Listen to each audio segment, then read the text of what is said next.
Hello, everyone. Welcome to the webinar, Veterans Aging Cohort Study, VACS, supported by the GSA Innovation Fund. The webinar is being recorded and will be posted on the GSA website. A notice to all attendees will be distributed once the recording is available. Today's program is the second in a series of 5 webinars on HIV and aging, data access, availability, and research funding opportunities. So if you haven't already registered, please go to geron.org/webinars for information about this webinar series. A question and answer session will immediately follow the live presentation. We will be accepting questions through the questions feature accessible on the GoToWebinar panel. Also located there are downloadable handouts for today, a copy of the presentation slides, today's presentation will be given by Dr. Janet Tate, who is Affiliated Principal Investigator at VACS, Director at Biostatistics Core, Co-Director at Risk Index Work Group, Co-Director at LiverCorps, and Assistant Professor at Yale School of Medicine. Thank you, Jan, for bringing us this important program.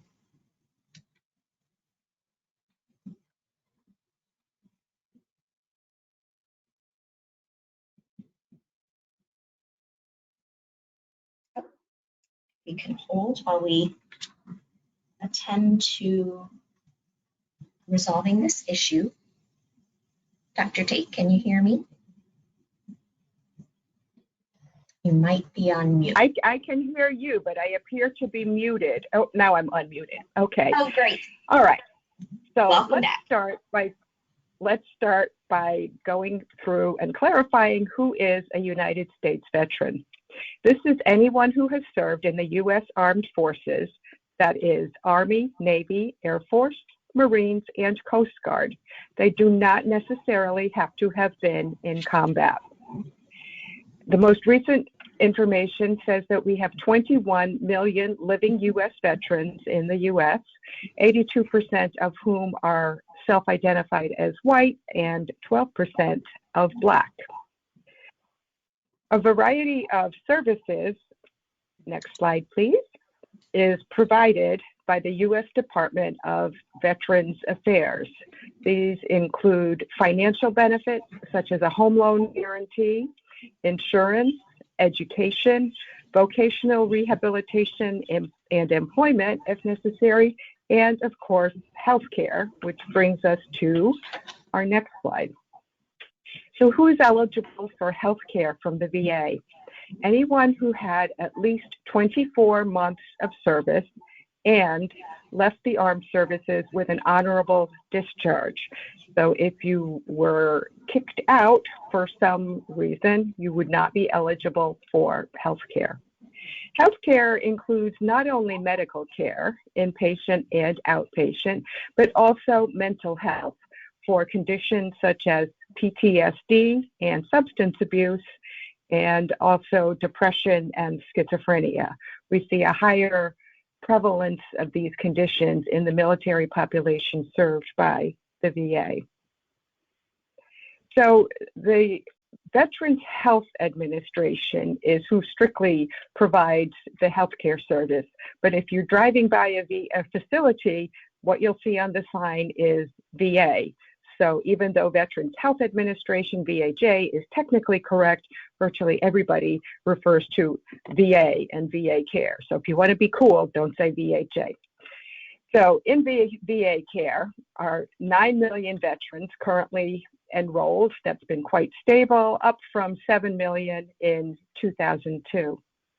There are healthcare facilities across the U.S., which includes 800 community-based outpatient clinics, 150 VA hospitals or medical centers, those would be the tertiary care facilities, and 125 VA-run nursing homes. So what is the cost to a veteran? If the veteran has a 50% or more service-connected disability, meaning that they are disabled and 50% of that is considered a service-connected disability, there would be no cost to the veteran. Otherwise, the cost depends on income thresholds, which can vary over time. Now, one of the beauties of the VA system is that they've had an electronic health record nationwide since 1997. And notice I say an electronic health record because it's more than administrative data. We have diagnoses by ICD-9 and 10 codes. We also have vital signs, including blood pressure, height and weight, and pain scores. And those blood pressures are quite detailed in that we can tell when and where the blood pressure was taken. So was it in an ambulatory setting or inpatient? And was it done by, say, a primary care doc or a cardiologist, or was it done in the emergency room or preoperative?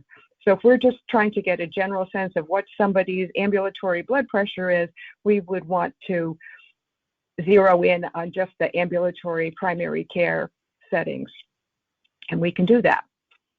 We have procedures by both CPT codes and ICD codes. We have laboratory test results. Back when I worked with Medicare data, I could tell that somebody had an LDL cholesterol run and when, but I wouldn't know what the results are. So now I have lab test results. We also have complete prescription medicine data, which includes the drug name, the dose, and the fill date. So we know not only that a medicine was prescribed, but also whether or not and when it was picked up by the patient. We have smoking data going back to fiscal year 1999, and that's done during routine visits, so it is available for everyone nationwide. We also have alcohol usage since fiscal year 2007, and that's using the Audit C questions, which is quantity and frequency of alcohol use. Additionally, we have depression scores, and we have notes and reports that are not available as directly analyzable fields, but that we can access using text processing techniques. In addition to the data in the electronic health record, there are a few other sources. One is the VA Oncology Registry, and this is information that is manually entered at each site for anyone who has been diagnosed with or is being treated for cancer at a VA facility. And this would include stage of disease at diagnosis, histology, and cancer-specific information such as the Gleason score for prostate cancer.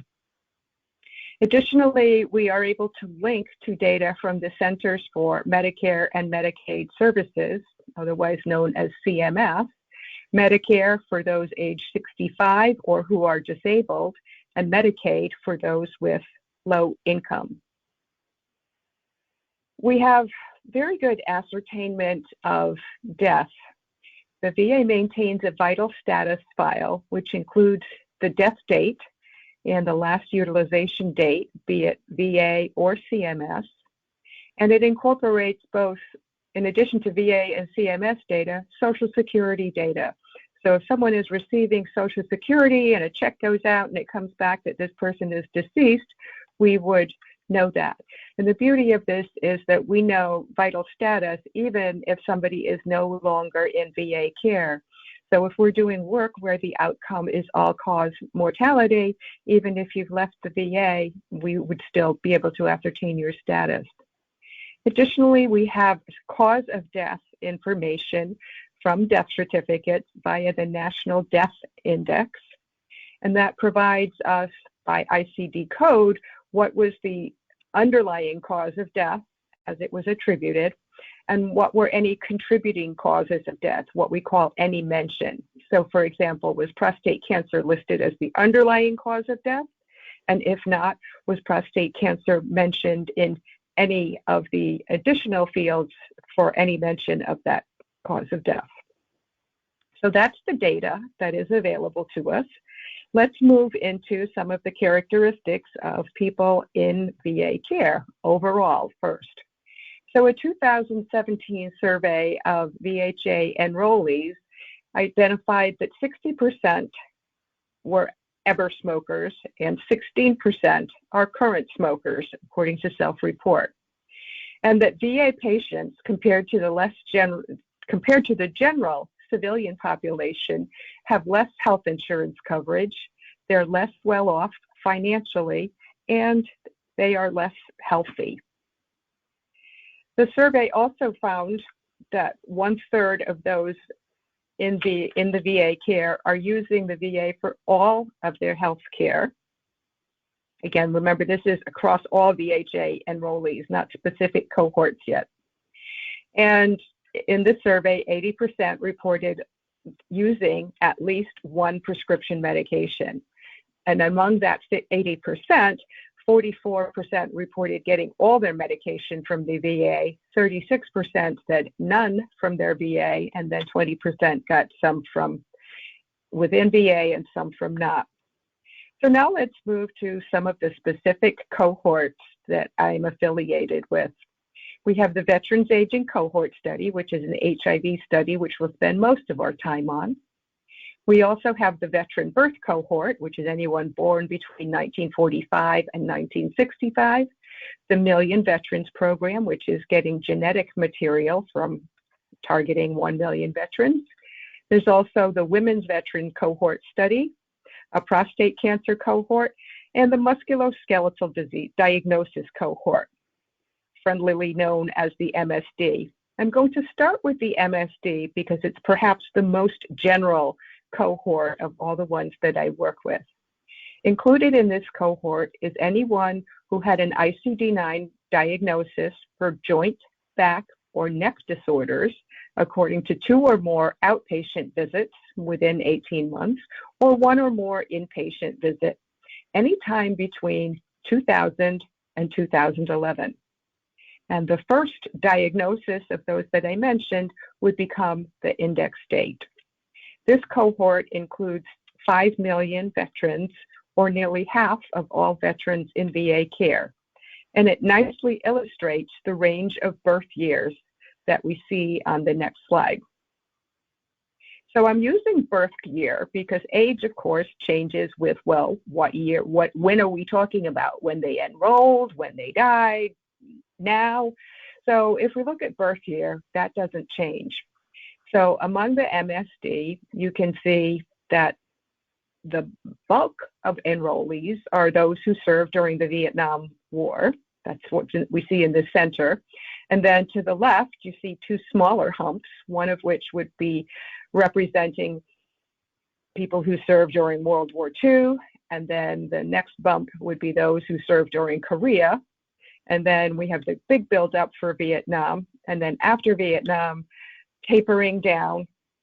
And then again, we see another bump for Middle Eastern conflict. So Afghanistan and people who served in Afghanistan and Iraq. And in those most recent years, we see more women, about 12%, and also more Black and Hispanics. If you're looking at the World War II population, that would be very much white. And from Vietnam and forward, we would see a higher proportion of Black veterans. So now let's compare this birth year distribution to some of the other cohorts, starting with the prostate cancer cohort up on the top left. That's anyone who was diagnosed with prostate cancer in the VA, in the oncology registry, between 2000 and 2016. And you can see that here, the bulk of the patients are considerably older.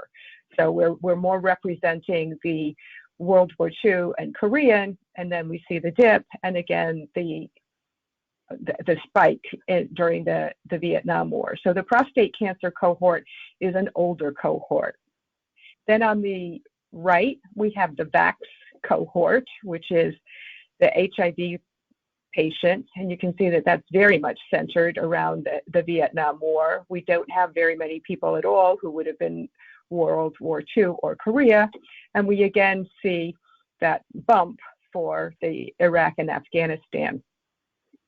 Now moving down to the bottom left, this is the MVP, the Million Veteran Program birth year distribution. And you'll notice here that there's an absence of the veterans born in the really early years. We don't see much before, say, 1930. And then we've got the big glut in the center. And one of the reasons for that is because the cohort did not begin enrolling until 2011. So you have to be alive and in VA care in 2011 to begin to be in the MVP cohort.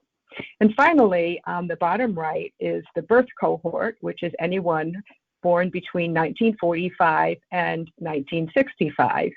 And you'll see that that echoes quite nicely what we see for VACS, that we've got the peak for the Vietnam War era, people who served in Vietnam, and then tapering down after that. And you'll see in a few minutes why that cohort, it was designed to include those years. So let's move on to the Veterans Aging Cohort Study, or VACS. VACS includes all HIV-infected patients at all VA sites who were seen between fiscal year 1997 and 2017. Each HIV-infected patient is matched to 2 uninfected comparators by age, race, ethnicity, and site. So if I'm a Black woman with HIV seen at the Bronx in 2000, I would be matched to 2 other Black women of similar age seen at the Bronx in 2000. So you can see that the uninfected comparators in VACS are going to be very similar to the HIV-infected population. They may not be representative of the VA population as a whole. Now, the VA is the largest single provider of HIV care in the US, and one of the few cohorts that has demographically similar comparators. And we have EHR data, which is better than administrative data because it comes direct from the medical record. We're not relying on somebody to have visits to a cohort center and somebody to enter the data. So our data tends to be very complete. So let's look at this cohort a bit graphically. So our most recent build ends in fiscal year 17, so that would be September 30th, 2017. We are just getting started, updating to fiscal year 2019. So the HIV infected at present is 56,000. We match each HIV patient to 2 uninfected comparators, so that gives us 112,000. Looking at the next slide, we have, in addition, VACS survey. We have enrollees at 9 or 10 sites around the US who we explicitly enroll and consent to be in VACS. So if you're HIV infected, there's complete overlap. If you're a VACS survey member with HIV, you are also included in the full cohort. Each survey enrollee is matched 1-to-1 or not. We try and enroll uninfected patients with the same demographic pattern, so group matched rather than individually matched, and that is done at each site. Now, as it happens, there's about 400 people who were already in the VACS cohort because they had been matched to somebody in the HIV sample. Additionally, there are more like 4,000 uninfected enrollees who were not one of the individual matches from the full cohort. So comparing VACS survey to the full cohort, if it's the HIV infected patients, one is completely a subset of the other. If it's the uninfected patients, many of them will not have been matched from the full cohort. So we'll come back to this one in a little bit, getting into more detail on the survey. So let's start with how we identify HIV-infected patients for the full cohort. It is strictly by ICD code. So if we're looking at ICD-9, it's either O42, which is HIV disease, or asymptomatic HIV infection status, V08. And the comparable ones for ICD-10, B20, and Z21. Your enroll date is the earliest of one inpatient ICD code or two outpatient. So we don't want to capture people who were potentially had a rule-out diagnosis for HIV. We need them to have a second outpatient record where it says it has a diagnosis for HIV. But for their starting date, we will use the first record. So we do not identify HIV positive by having an HIV test. Some patients will have been diagnosed external to the VA and then come to the VA for care because the medicine is expensive. It's also not by CD4 count or viral load. In the beginning, when we were first developing the cohort, we did validate against a clinical case registry where individuals at specific sites had confirmed, yes, this person has HIV and we're going to enter you into this case registry. That was only done for the original cohort development and validation. Going forward, we simply use the ICD code. Now, of note, this is the first time that the patient had a record of an HIV diagnosis in the VA. They are not necessarily newly diagnosed. They could be newly diagnosed only in the VA. So some will come to the VA when they have a prior diagnosis, and some will be tested and newly diagnosed in the VA. So we do not know, except for those where we are able to locate a specific HIV test, when the person was first diagnosed with HIV. And we have that for several hundred patients where we can say, okay, this person was tested, they're negative, they were tested again in subsequent years and now have a positive test. But in general, we do not know when the person became HIV infected.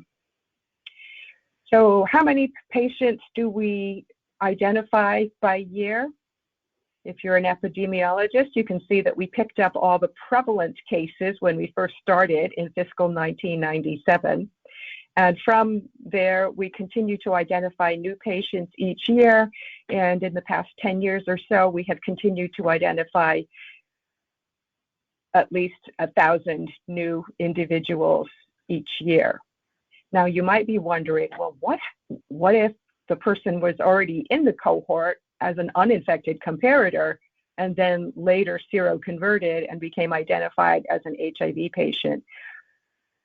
Of the 173,000 in the cohort, that has happened for 371 people, where they were first in the cohort as uninfected and then were subsequently identified as HIV positive.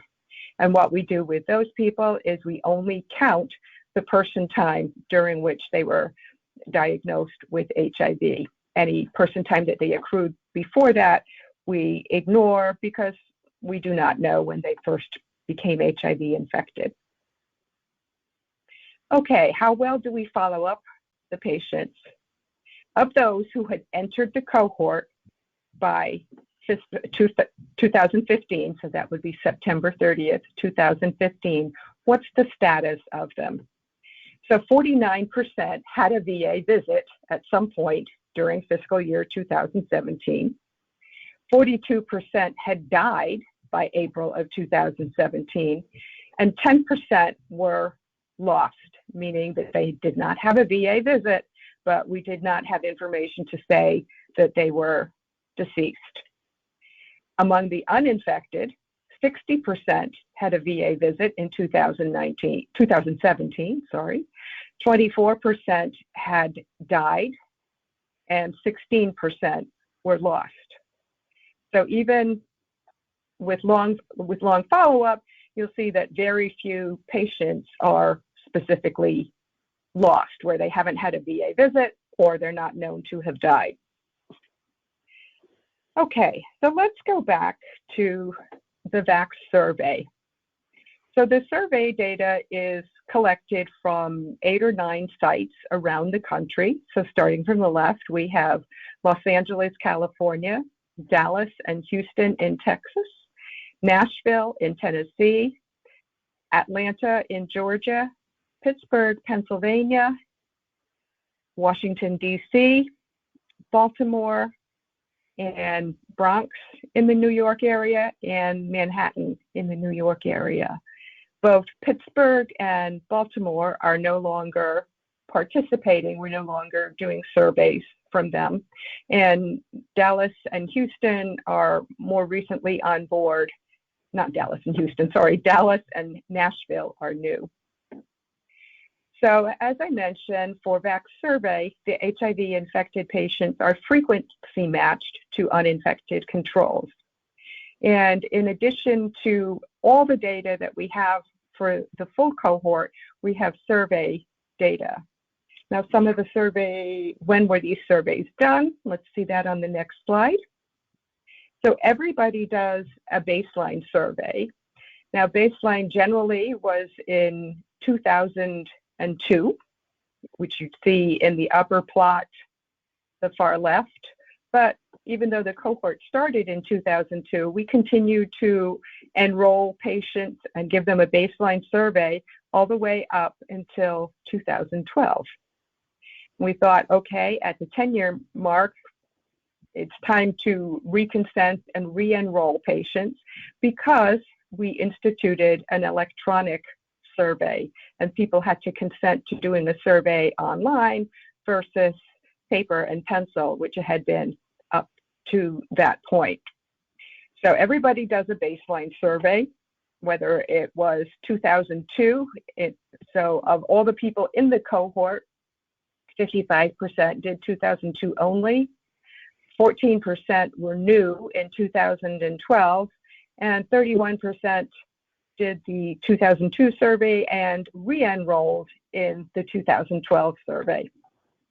Between the baseline surveys, we've done follow-ups on a roughly 12 months to 18 months basis. So we did follow-up surveys in 2003, 2004, 2005, took a year off for whatever reason, and then 2008, 2009, rolled out another one in 2011.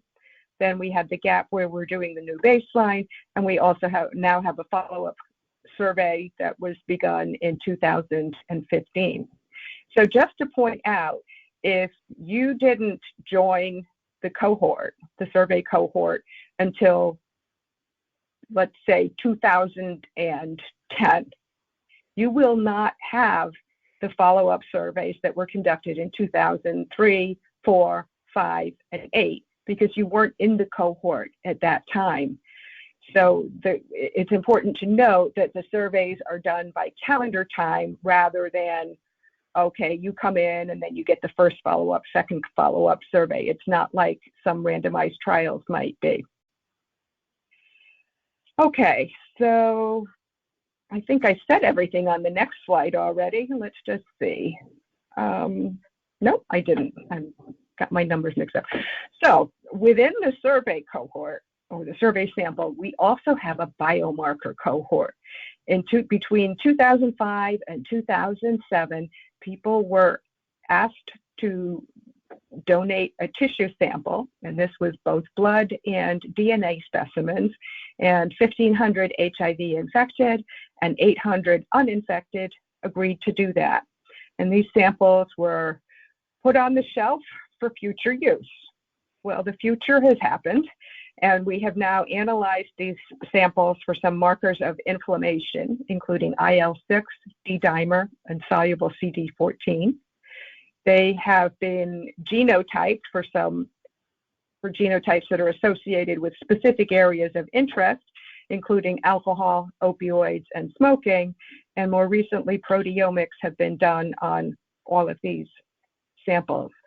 So this cohort, even though it's relatively small in terms as far as genetic samples go, it's here, it's in our back pocket. We can do things very quickly that we can then apply what we've learned to some of the larger cohorts. So that's when all these surveys took place, when the biomarkers were collected. Let's get into a little bit more about what's available for the survey. I think I covered everything on here. So Baltimore and DC were late to the party, and Pittsburgh. They did not begin enrolling until after 2002. In fact, so they do not have at all any follow-up 2003. So I need to point this out to investigators sometimes, that if you're looking at that first follow-up survey done in 2003, it does not include any Baltimore, DC, or Pittsburgh. Those would not be included until the next follow-up. 62 of the patients in VACS survey have more than one study ID, and that's because they enrolled as an uninfected patient and then were later identified as HIV positive. Or they could have enrolled at more than one site. The study IDs are site specific, so if you enrolled at the Bronx and then you later enroll in Manhattan, you would have had more than one study ID. Now, this was more so in the early years before we got smart and maintained a study database with name and social security. So now we have mechanisms in place to prevent somebody from enrolling in more than one site. Okay, so the survey questions cover things that we can't extract as readily, or if at all, from the electronic health record. So these would be things, behaviors such as alcohol use, tobacco, and drug use, because these things, some of them did become available in the electronic health record, but we have them going back to 2002 for the alcohol and the tobacco, where those things are not available until 2007 for alcohol in the full cohort. We can ask about risky sex behaviors. We have standard measures of depression, SF-12, other measures of functional status and pain, and then additional information on homelessness and incarceration, plus education and marital status. Now, when we began, very few of this was included in the electronic health record. As we've gone forward, more and more of this information is becoming incorporated into the electronic health record. So we are less and less reliant on the survey population, but these survey samples did allow us to validate what we were getting from the electronic health record when those became available. And we have found for things like alcohol that self-reported alcohol use, according to an anonymous survey, is about 1 audit C point less than audit C alcohol use reported to a provider face-to-face. So that was good information to know. It's just like, yes, when you go to the dentist, yes, I floss, and you always report 5 pounds less than you really weigh. Well, when it's measured by self-report, people tend to be a bit more honest. Okay, so that's as much as I want to cover on VACS. Let me tell you a little more about each of the other cohorts. So the Veteran Birth Cohort, as I mentioned, is anyone in care born between 1945 and 1965 who had an outpatient visit by September 30th, 2017, the close of the fiscal year. And this needed to be somebody who was alive as of 10/1/1999. There are approximately 4.5 million such patients, and of these, about 150,000 are hepatitis C virus infected. So if we take a look at the birth year distribution for the birth cohort, in green, the left of each of the set of bars is the birth year distribution for those without hepatitis C, and the red bars on the right are those with hepatitis C. So the reason this cohort was constructed was because the bulk of people with hepatitis C in the United States were born between 1945 and 1965. And so we felt that this was the right cohort to use if we wanted to say what's the effect of HCV versus other things that somebody in that range of birth years might have been exposed to. So we have a very good built-in set of comparators. And more generally, people born between 1945 and 1965 are now your middle-aged and aging population that many of us want to study for any number of reasons. Moving on to the Million Veteran Program. This program was designed to promote genomic and health discoveries with the long-term goal of leading to personalized medicine. There are about 7 million eligible veterans. To be eligible, you must be in VA care. You need to have a valid mailing address.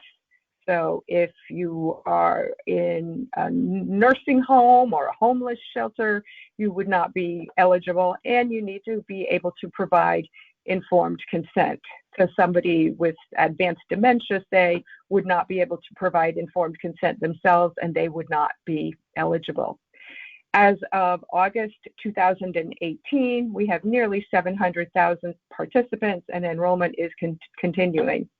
As you might imagine, access to this cohort is much more restricted because it's genetic information as well as all the electronic health record information. So this is the cohort where what we can learn in the VACS biomarker cohort, we can get it all figured out, and then by the time the data is ready and available to be used for Million Veteran Program, we're ready to go with our methods and can apply them in this much larger population.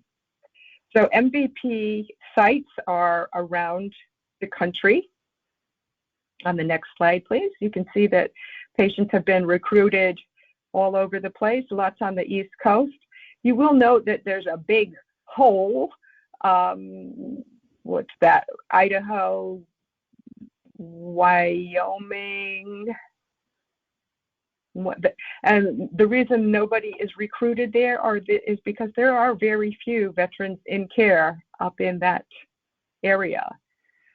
So to make recruitment feasible, you need to have enough of a patient population to draw from.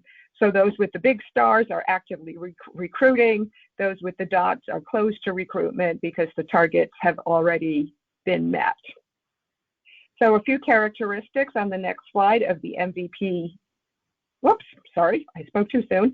So this is just to show that enrollment is continuing at a steady clip. As of April of 2018, it had not slowed down, and there is some talk of going beyond 1 million enrollees. So now let's look at some characteristics of the people in the MVP sample. We have some women, but again, it's a veteran population. It's primarily male, so 515,000 male and 449,000 women.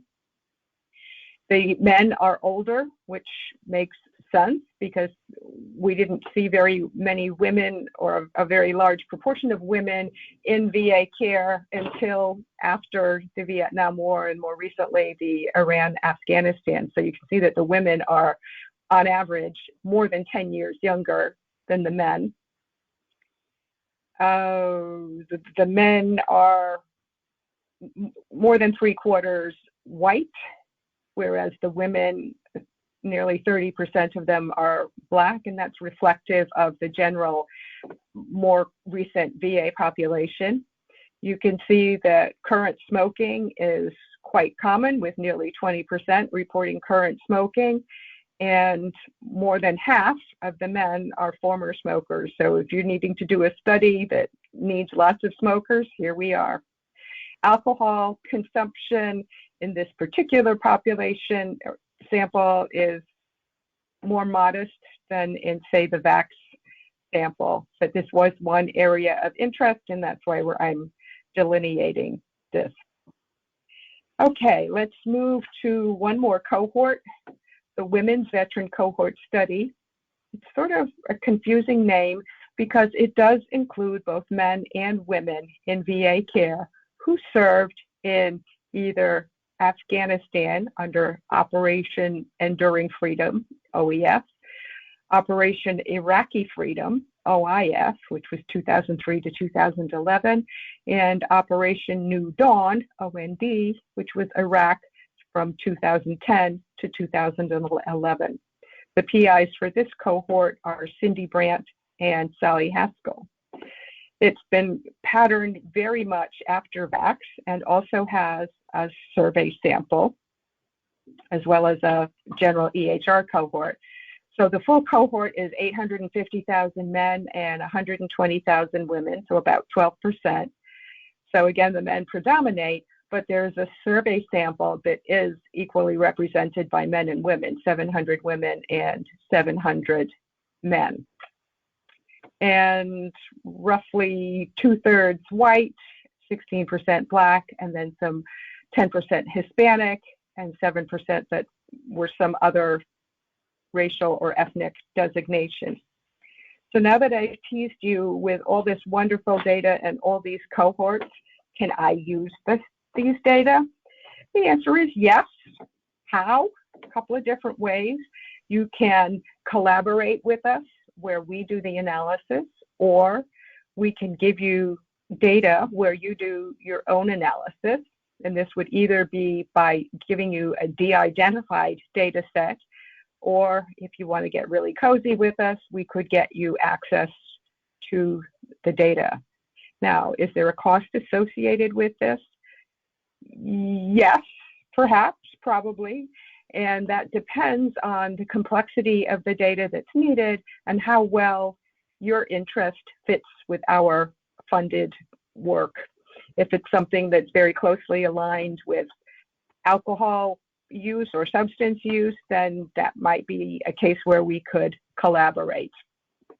If it's something far afield from that, then we would have to charge for generating the data for you. So what's the process? How do you do this? First of all, talk to us meaning me or Amy Justice, who is the PI of VACS. We would assess feasibility. So if you're interested in something, some rare cancer, we can quickly take a look and see, well, are we finding enough of these cancers to make it worthwhile to go forward? And if that's the case, we would have a proposal that gets circulated to a specific work group that has subject matter expertise. So we have a cancer group, we have a liver group, we have an alcohol group, polypharmacy, kidney group, and that would give you the opportunity to find potential collaborators who have expertise or interest in that particular subject matter. And if the proposal goes forward, it would then get reviewed with the work group on a call, and any concerns that were raised during the circulation of the proposal could be addressed, and more information could be provided in both directions, both to the person who did the proposal or to those who are on the work group. And then at that point, we would proceed to a data cut. And I think at this point, I'm going to stop and we'll see if we have any questions. Super, thank you, Dr. Tate. So yes, we are moving into the Q&A portion of the program. Just a reminder that you can type in some questions using that questions feature in the dashboard. We're not using, again, just a friendly reminder, the raised hand feature. So please, if you have a question, be sure to use that questions panel. And then again, another friendly reminder, we are recording the session, and we'll send you an access link by email once that recording is available. All right. So while we give everyone a moment to think of a question and type one in for us. Let's see here. Jan, is it possible to use VACS for a question on just the uninfected patients? That is certainly possible, but one needs to be cautious in doing that. If you're doing something with VACS that has nothing to do with HIV, it might not be the best sample to use, because as you will recall, all the uninfected patients in VACS have been matched to an HIV-infected patient.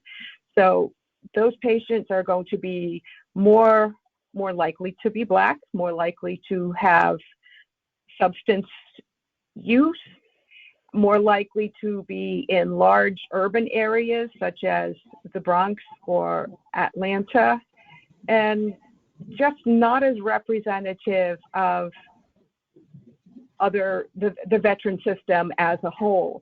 So if you're interested in doing something that's in middle-aged or elderly, then probably the birth cohort is a better one to use. It really only makes sense to use VACS for something that has an HIV interest to it, or where you want to compare people with HIV and without HIV. Great, thank you. But I would say a plug that Amy Justice often uses is that there's this concept of premature aging in the HIV infected. So patients with HIV infection can teach us more about aging in those without HIV infection, because things seem to happen a little bit earlier. Interesting. Did that cover your question? Yes, thank you. And we have a couple more here. Okay. Start with this one. Is there ECG data available in any of the cohorts? Whew. I do not believe that it would be available as a directly analyzable field, but I think that it could be done as like a PDF or some kind of a note. But honestly, I really don't know the answer to that question. So thank you for asking it. I will find out. Great, and we'll get back to them for sure. Excellent. Yep, and there was just to note and to complete the question here, I see a follow-on. Has that data been processed or analyzed? Okay, so we'll get that. Okay, I will check with my cardiology friends. All right. Another question. Is the process for the prostate cancer cohort similar to those you outlined for VACS, et cetera? The prostate cancer cohort is newer and it has not been formalized as much, but I would still say talk to Dr. Amy Justice or me and we'll see what we can do. We have had one or two people approach us and we have been able to initiate a collaboration. Great. And there was a follow-on question. Is there imaging like CT or MRI data available for the cohorts? Yes, there is. And in fact, the cardiology people are working on doing something where it's computer read.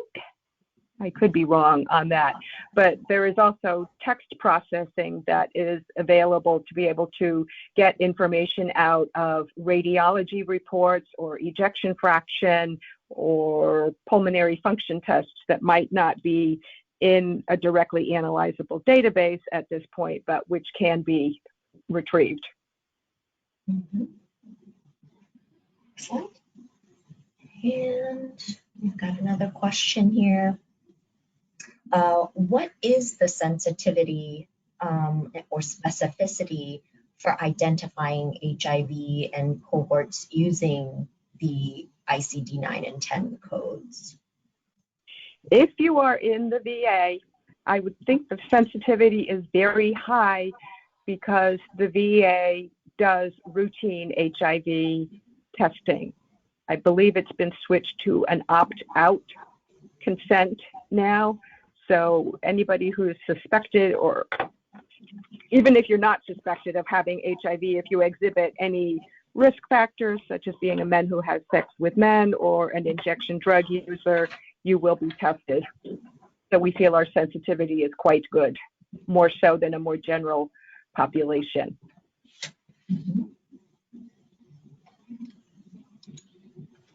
I just want to take a moment to remind everyone that this is the second of 5 5-part series, so we hope to see everyone again in the next couple of sessions.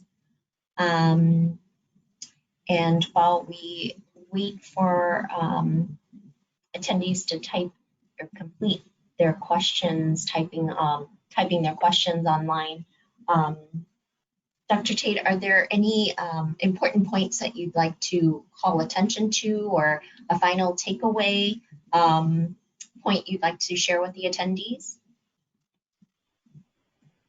Not that I can think of. I'll just tell you honestly, I felt like a kid in a candy store when I first came to the VA in 2008. I did my dissertation work using VACS data, and prior to that I had worked with Medicare data, so the depth and breadth of data available was just astounding to me. Well, we really appreciate you sharing your expertise with us today. Jan, it's been a real pleasure learning about the Veterans Aging Cohort Studies.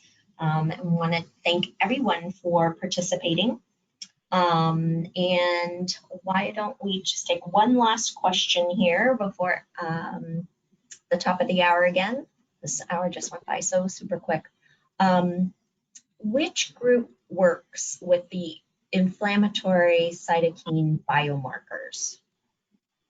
That would be our translational research group that's headed up by Matt Freiberg, who's in Nashville, and co-chaired by Keku Arma, who's at BU. And you can certainly email me and I will forward anything to the appropriate people.